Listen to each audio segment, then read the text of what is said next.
Well, let's face it, we've all heard that dreaded word, whether it's affected us directly or not, divorce. But are more people today actually staying married for financial reasons? Is it really tougher to get a divorce during these tough economic times?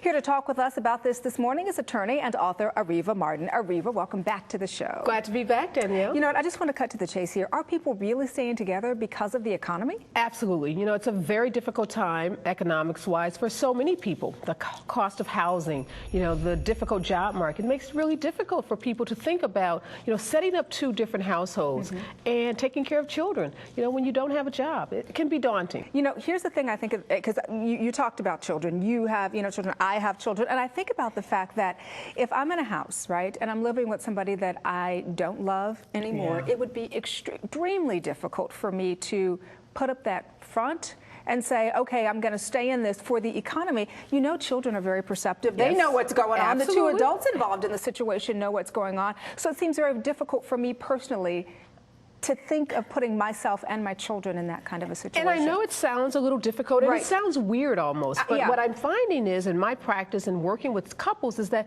people are coming to this differently than what we perhaps may think. They're sitting down having a discussion. They're talking about... The partners are talking about, partners listen, we are know talking, this isn't working, but... It's not working, but we have some realities here. We can't afford two households. We can't afford two cars. We can't afford, you know, to pay private tuition while supporting two households. So couples are having to make grown-up decisions about what to do in these situations. And I really applaud those couples, because as difficult as it is for those kids, it's also difficult for kids to be in a relationship with parents who don't love each other. That is true. So is there an undivorced trend then going on right now? There is a huge number of people who are staying in marriages because financially it's the best thing to do. And what they're doing is they're planning for the divorce. Just like you plan to get married, you know, you save for the big wedding and for the honeymoon, people are having to plan and save for the divorce.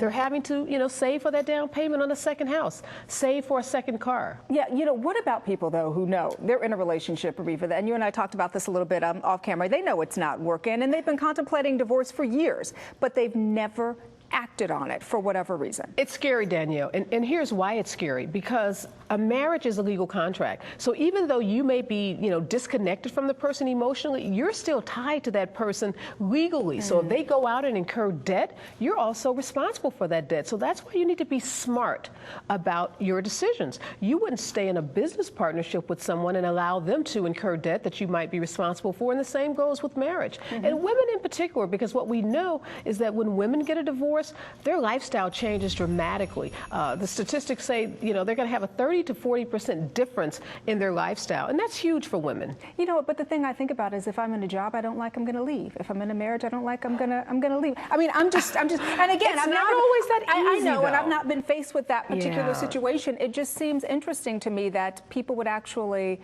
plan to stay together and say, we're going to divorce in 2 years. You know what I mean? But let's wait until we get everything together first. Well, hopefully they're working on the relationship. They're going to counseling, they're getting spiritual guidance, they're doing some things that hopefully will result in the relationship working, but they're also smart enough to know that if it doesn't work, we want to be prepared. But you know what, I often think about it, it tends to seem to affect women, doesn't it, more than it does men? Absolutely. And we know that men tend to remarry within the first 2 years of divorce, whereas it takes women a lot longer. And men will usually marry someone that makes the same level of income, if not more. Whereas the second time around, and sometimes even the third or fourth time around. Oh, Lord, that's a whole other segment.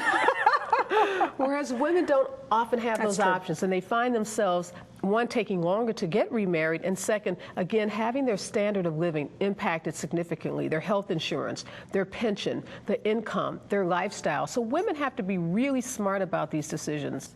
With about 20 seconds left, what is the takeaway?